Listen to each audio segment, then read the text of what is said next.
এই ভিডিওতে আমরা ফিজিক্সের একটি ইন্টারেস্টিং প্রবলেম সলভ করব। সো প্রবলেমটা সলভ করার আগে আমরা কোয়েশ্চেনটা বুঝার ট্রাই করি।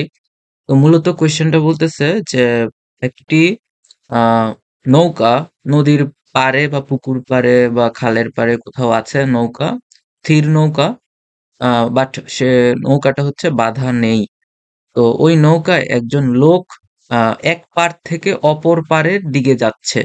তার মানে এই লোকটা হচ্ছে নৌকার এক পাড় থেকে। সো এটা হচ্ছে প্রথম সিনারিও বা ফার্স্ট সিন আমরা বলতে পারি।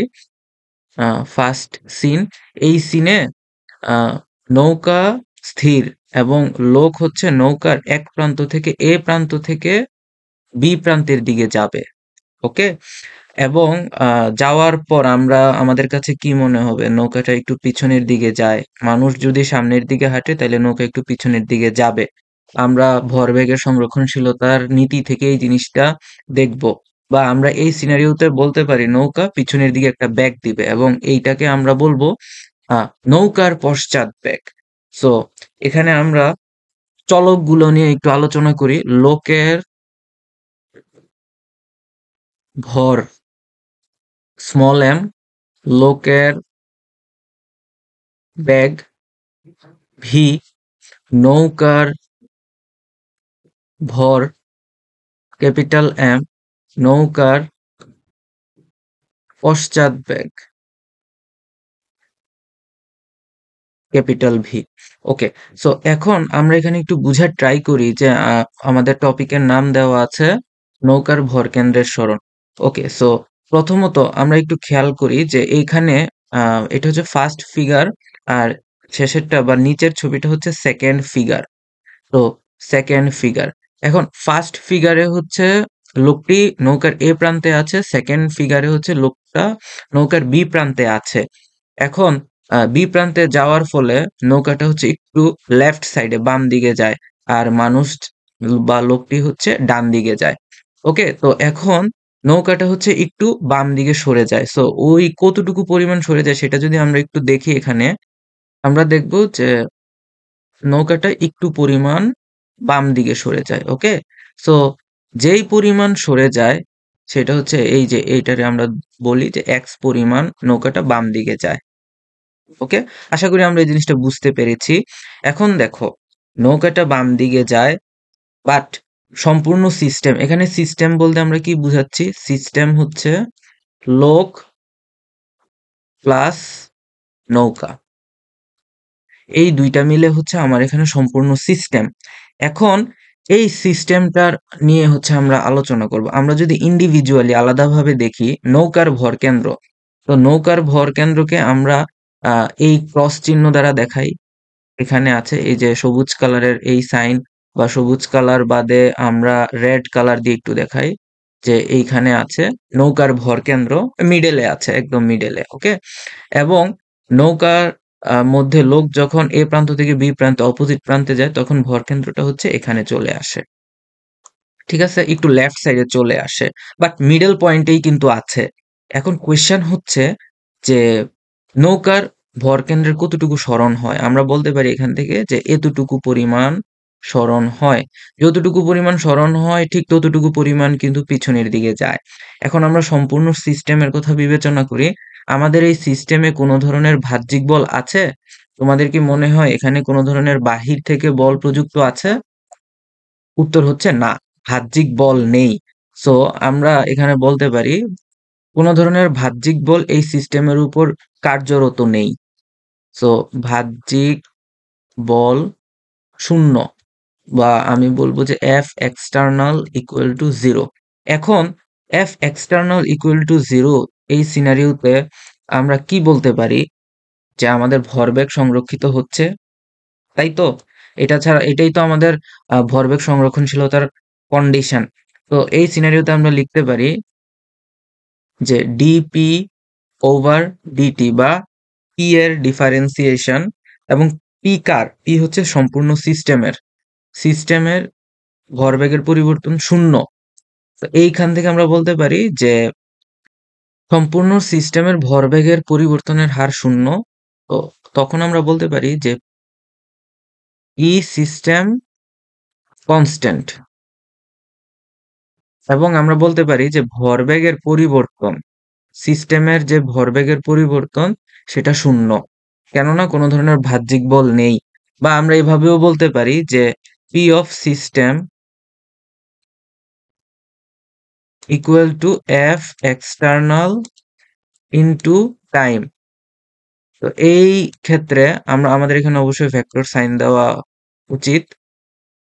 এই ক্ষেত্রে আমরা বলতে পারি যেহেতু আমার এফ এক্সটার্নাল শূন্য, তাহলে আমার পি সিস্টেম শূন্য। আমরা এখান থেকে লিখতে পারি সম্পূর্ণ সিস্টেমের যেই ভর আমরা টোটাল লিখি ইনটু ভরবেগের পরিবর্তন, তো ইনটু বেগ। এটা কিসের বেগ হবে? সিস্টেমের ভর কেন্দ্রের যেই বেগ থাকবে ইজ ইকুয়াল টু 0। সো এখান থেকে আমরা বুঝতে পারতেছি সিস্টেমের ভর কেন্দ্রের যেই বেগ ওইটাই শূন্য হবে, কেননা ভর, টোটাল ভর শূন্য হবে না। সো ভর কেন্দ্রের যেই বেগ ওইটা অ্যাকচুয়ালি শূন্য। এখন আমরা এই সিনারিও অ্যাপ্লাই করে, এই কনসেপ্ট বা এই আইডিয়া অ্যাপ্লাই করে আমরা এখান থেকে বের করব যে অ্যাকচুয়ালি আমার ভরকেন্দ্রের সরণ কতটুকু। এখন আমরা আসি যে এই যে সিস্টেমের আমাদের যে ভরকেন্দ্রের ব্যাগ পেয়ে গেছি সেটা শূন্য। তো ভরকেন্দ্রের ব্যাগ যদি শূন্য পেয়ে যাই, তাহলে এখান থেকে কি আমরা বলতে পারি যেহেতু সিস্টেমের ভরকেন্দ্রের ব্যাগ শূন্য, তাইলে আমরা এই ক্ষেত্রে বলতে পারি যে ভি সিওএম ইকুয়াল টু ভরকেন্দ্রের সরণের যে পরিবর্তনের হার সেটাও আসলে শূন্য হবে। তাইলে এখান থেকে আমরা কি বলতে পারি যে ভরকেন্দ্র কনস্ট্যান্ট এবং ভরকেন্দ্রের যে পরিবর্তন ওইটা কি 0 হবে। তার মানে সিস্টেমের ভরকেন্দ্রের কোনো ধরনের সরণ ঘটেনি। তো এখান থেকে আমরা একটা কনক্লুশনে আসতে পারছি সিস্টেমের ভরকেন্দ্রের কোনো ধরনের সরণ ঘটেনি।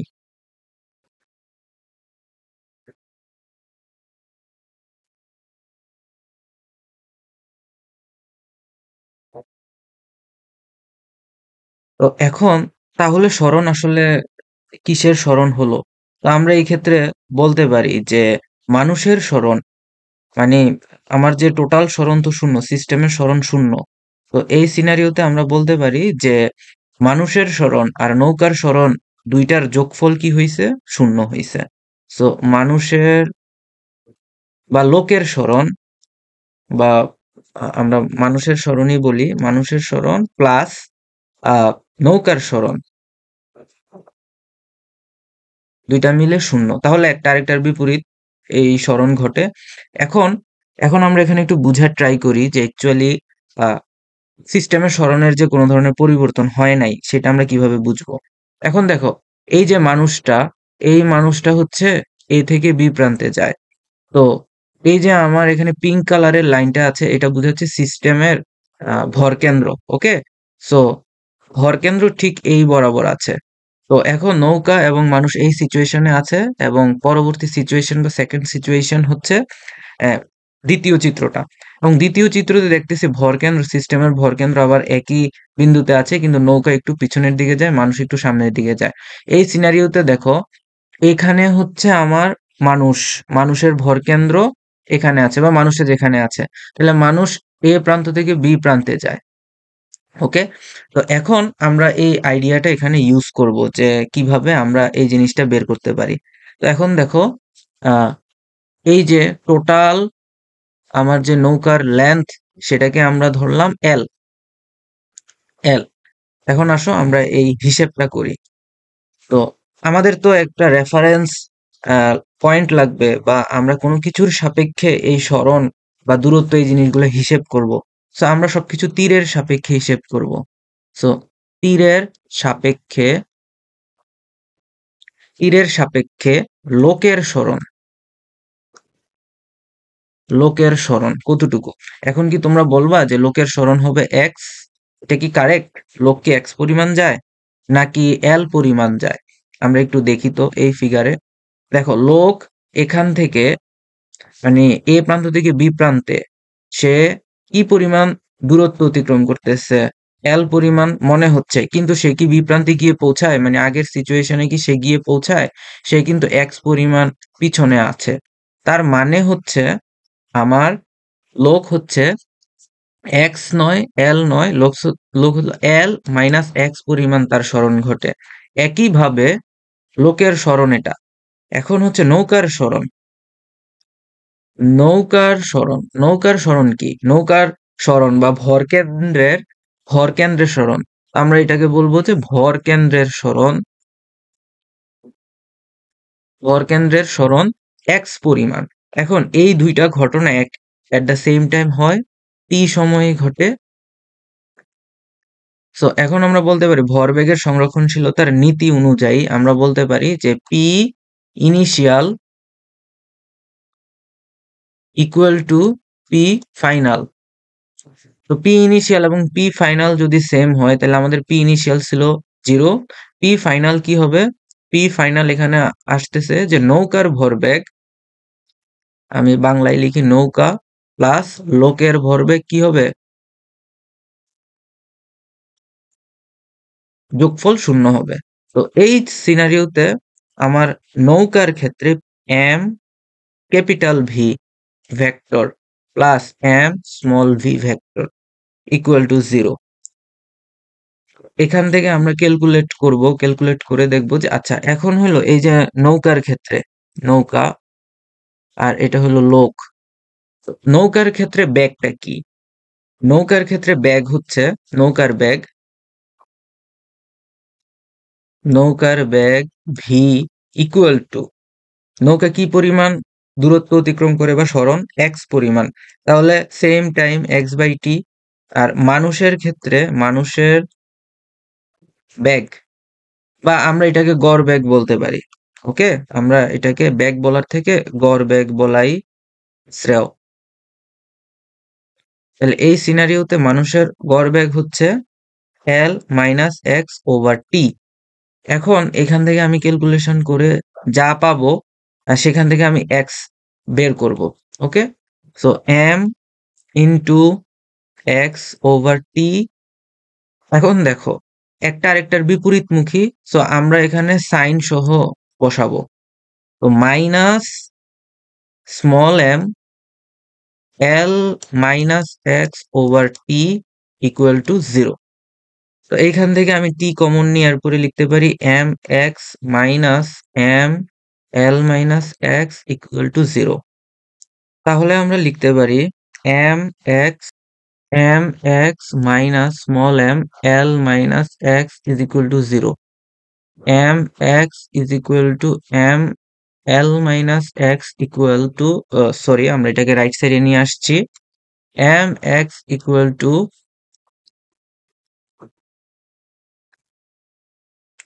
M L minus M X. So আমরা এম এক্স কে লেফট সাইডে নিয়ে আসি, M X plus M X is equal to M l. এখন এক্স কমন নিয়ে ফেললে m plus m equal to M l. তাহলে x is equal to M l divided by m plus m. So এইটাই হচ্ছে answer, এবং এটা মূলত সরণের মান বুঝাচ্ছে। ওকে, এটা সরণের মান বুঝায়। এখন মানুষ যদি এল মাইনাস এক্স পরিমাণ যায় রাইট সাইডে, আমরা মানুষের এটা হচ্ছে নৌকার ভরকেন্দ্রের সরণ। এখন লোকের ভরকেন্দ্রের সরণ যদি আমরা বের করি, লোকের ভরকেন্দ্রের সরণ বা লোকের সরণ সেটা এল মাইনাস এক্স পরিমাণ, তাইলে l minus M l divided by m plus m. এইখান থেকে আমরা পাবো, এখান থেকে পাচ্ছি m plus m capital M l plus small M L minus small M l equal to capital M divided by small m plus l, small m plus capital M. এইটা হচ্ছে মানুষের ভরকেন্দ্রের সরণ, যেই পরিমাণ সরণ সে অতিক্রম করে। সো এখন একটা যদি পজিটিভ ডিরেকশনে যায়, আমি যদি লোকের ভরকেন্দ্রের সরণটাকে পজিটিভ ডিরেকশনে ধরি, তাহলে আমার নৌকার ভরকেন্দ্রের সরণ হবে নেগেটিভ ডিরেকশনে। ওকে, সো এইখান থেকে আমরা বুঝতে পারতেছি যে নৌকার ভরকেন্দ্রের সরণ এবং লোকের ভরকেন্দ্রের সরণ আমরা কিভাবে বের করতে পারি। এখন আমরা কিছু কন্ডিশন অ্যাপ্লাই করে দেখি যে ওই কন্ডিশনের আলোকে এই ভরকেন্দ্রের সরণটা আসলে কিরকম পরিবর্তন ঘটতে পারে। আমরা নৌকার ভরকেন্দ্র দেখেছি যে small M L capital M plus small M. এখন কেস 01 আমরা একটা কেস দেখব যে যখন এম প্লাস এম, বা আমরা বলতে পারি যে মানুষের ভর হচ্ছে অনেক ক্ষুদ্র বা অনেক কম নৌকার ভরের তুলনায়, বা আমরা এভাবে কনসিডার করতে পারি যে একটা জাহাজের মধ্যে এই যে একজন মানুষ আছে। তো এই সিনারিওতে কি হবে, এম প্লাস এম এর যোগফল হয়ে যাবে এম, তখন ভরকেন্দ্র হবে, নৌকার ভরকেন্দ্র হবে স্মল এম প্লাস এই যে capital M plus small M. তাইলে এইটা আমার কি আসতেছে, small M into L divided by capital M. এখন দেখো আমি এখানে বলে ফেলছি যে আমার ক্যাপিটাল এম হচ্ছে much much greater than small M. So এই সিনারিওতে আমাদের এই small M by capital M এটা হচ্ছে নিয়ারলি জিরো হয়ে যাবে। সো এই ক্ষেত্রে ভরকেন্দ্রের সরণ শূন্য হয়ে যাবে। সো একটা জাহাজের মধ্যে যদি একজন মানুষ থাকে এবং সে যদি হাঁটাহাঁটি করে এক প্রান্ত থেকে আরেক প্রান্তে, তাহলে ভরকেন্দ্রের মানে জাহাজের ভরকেন্দ্রের কোনো ধরনের পরিবর্তন হবে না, এমনকি সিস্টেমের ভরকেন্দ্রের কোনো পরিবর্তন হবে না। এখন আমরা কেস 2 দেখব। কেস 2 কেস 2 এর ক্ষেত্রে কি হবে, যে আমার আগের কেসের যেমন এই কেসটার ঠিক অপোজিট কেস। সেটা হচ্ছে যে স্মল এম এর একটা মানে নৌকার ভর থেকে মানুষের ভর অনেক বেশি, বা ধরো হচ্ছে অনেক বেশি মানুষ একটা নৌকাতে উঠে গেছে, এখন এক প্রান্ত থেকে আরেক প্রান্তে যাচ্ছে। বা আমরা এমন ধরতে পারি যে ছোট একটা নৌকায় অনেক বেশি ওজনের মানুষ আছে, বা নৌকার ওজন মানুষের ওজন থেকে অনেক কম। এই সিনারিওতে আমরা capital M plus small M এটার যোগফল পাবো, মানে নিয়ারলি স্মল এম এর সমান আমরা পাচ্ছি। এবং এই সিনারিওতে small m divided by small m, এইটা আমার এক্স আসতেছে, x is equal to l আসতেছে। তার মানে এখানে নৌকার ভরকেন্দ্রের সরণ হচ্ছে সম্পূর্ণ নৌকার দৈর্ঘ্যের সমান। ওকে, আশা করি আমরা এই কনসেপচুয়াল প্রবলেমটা বুঝতে পারছি, এবং এই প্রবলেমের মাধ্যমে মূলত আমরা ভরকেন্দ্রের পরিবর্তন অ্যাকচুয়ালি কার হচ্ছে একটা সিস্টেমের মধ্যে, এবং টোটাল সিস্টেমের ভরকেন্দ্র যে পরিবর্তন হচ্ছে না সেটা ভরবেগের সংরক্ষণশীলতার নীতির উপর নির্ভরশীল, সেই সম্পর্কে আমরা ক্লিয়ারলি একটা ধারণা দিতে পেরেছি। সো আজকে আমাদের এতটুকু পর্যন্তই।